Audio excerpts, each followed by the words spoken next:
গঙ্গাসাগরে অন্নপূর্ণা যোজনার সূচনা, বিধায়কের হাত ধরে বিলি হলো ফর্ম। নির্বাচনী প্রতিশ্রুতি রক্ষা করে দক্ষিণ 24 পরগনার গঙ্গাসাগরে আনুষ্ঠানিকভাবে শুরু হলো অন্নপূর্ণা যোজনা। আজ কৃষ্ণনগর মধ্যপল্লী এলাকায় একটি বিশেষ অনুষ্ঠানের আয়োজন করা হয়। সেখানে স্থানীয় মহিলাদের হাতে এই কল্যাণমূলক প্রকল্পের আবেদনপত্র তুলে দেন সাগর বিধানসভার নবনির্বাচিত বিধায়ক সুমন্ত মণ্ডল এবং বিডিও কানাইয়া কুমার রাও। পশ্চিমবঙ্গ বিধানসভা নির্বাচনের প্রচারে কেন্দ্রীয় নেতৃত্ব এই প্রকল্পের প্রতিশ্রুতি দিয়েছিল। ক্ষমতায় এলে মহিলাদের জন্য লক্ষ্মীর ভাণ্ডারের পরিবর্তে আরও সুবিধাজনক অন্নপূর্ণা যোজনা চালুর কথা বলা হয়েছিল। সেই কথা রাখতেই আজ থেকে সাগরে ফর্ম বিলির কাজ শুরু হলো।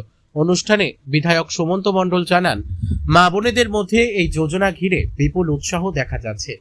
আগামী ৩রা জুনের মধ্যে প্রচুর আবেদনপত্র জমা পড়বে বলে আশা করা হচ্ছে।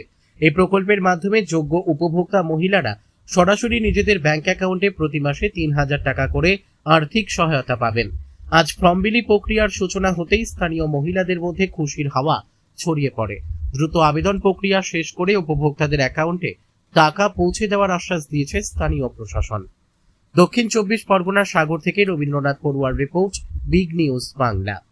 সরকার গঠনের পূর্বে বলা হয়েছিল পরিবর্তিত সরকার এলে আমরা 1 জুন থেকে প্রতিটি মায়েদের অ্যাকাউন্টে ৩,০০০ করে টাকা দেব অন্নপূর্ণা ভাণ্ডারের মধ্য দিয়ে। গতকাল পশ্চিমবঙ্গ সরকারের পক্ষ থেকে মাননীয় মুখ্যমন্ত্রী সাহেব উনি ঘোষণা করেছেন আজকের দিন থেকে অন্নপূর্ণা ভাণ্ডারের ফর্ম ফিল আপ হবে। তার আনুষ্ঠানিকভাবে আজকে আমরা বিডিও সাহেবের উপস্থিতিতে উদ্বোধন করালাম কৃষ্ণনগর মধ্যপল্লীতে। এবং যেভাবে মায়েদের উৎসাহ রয়েছে, আগামী দিনে ৩রা জুনের মধ্যে অনেক ফর্ম জমা পড়বে এবং তারা প্রত্যেকেই অ্যাকাউন্টে যে টাকার কথা বলেছি আমরা সেই টাকা তারা কিন্তু